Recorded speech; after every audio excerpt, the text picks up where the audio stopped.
It's Wednesday. It's the 12th of August. Somebody watching my channel gave me a very good idea. Why not do a shave test between a Coticule and a Jnat edge? So I've dug out two of my favourite razors. Current one is very special. I'm going to go and use, by the way, this unknown Mei Chang today. I haven't used it often, but soap's important. I usually like a mildly scented soap. Anyway, the point I was going to make was, with these two razors, one of which is very recently acquired by myself, and the other one I've had for several years. And the one I've had for several years has not been stropped. It's got its original Belgian Coticule edge on it. It's probably the best razor I've ever found. It is in fact a Puma 91. And the Pumas, the early Pumas, in my opinion, are unmatched by any razor. And that includes the very top Philharmonicas, etc. Anyway, that's just a word from me. This lull is feeling extremely nice. I'm so grateful to have people with real expertise like Greg Gallant, who's not only a master craftsman, but knows all there is to know about edges and all there is to know about soaps.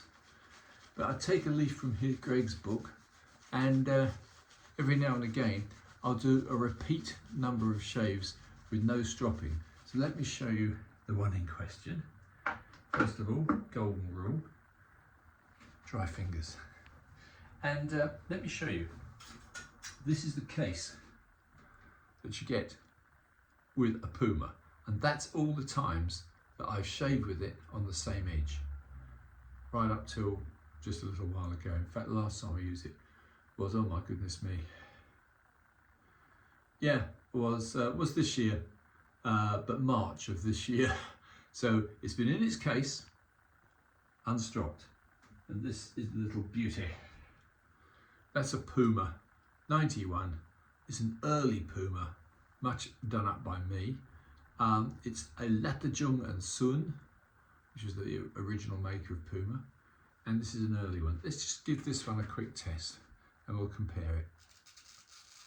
Yeah, this, remember, is the one on the nice Coticule edge,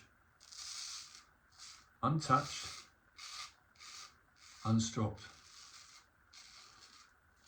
I've got to say, even me rushing ahead as I always do, first rate shave.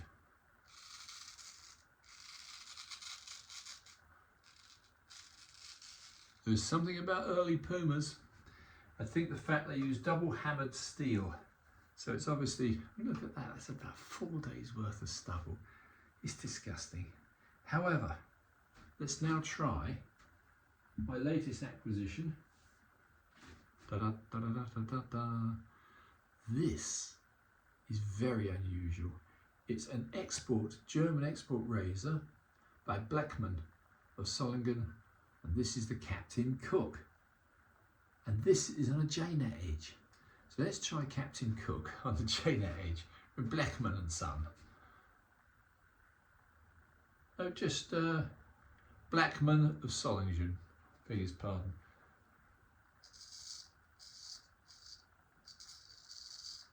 These are both deep hollow ground, both 5/8 razors. What I call 5/8, these are a generous 5/8. Now I've got to say, on very heavy stubble, they're equal. Can't say I can see the difference between them. If anything, especially as I'm using my left hand, which is not my best hand, if anything, I'd say the Jnat was just slightly better, but then this is a relatively new edge.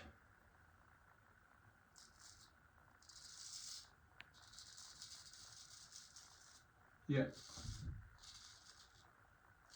They're both the same period. They're both German.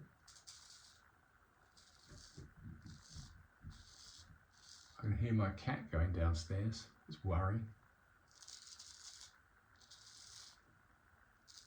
Probably wants something.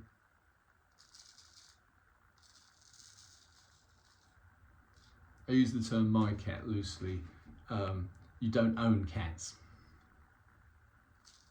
They own you. It's a borrowed cat.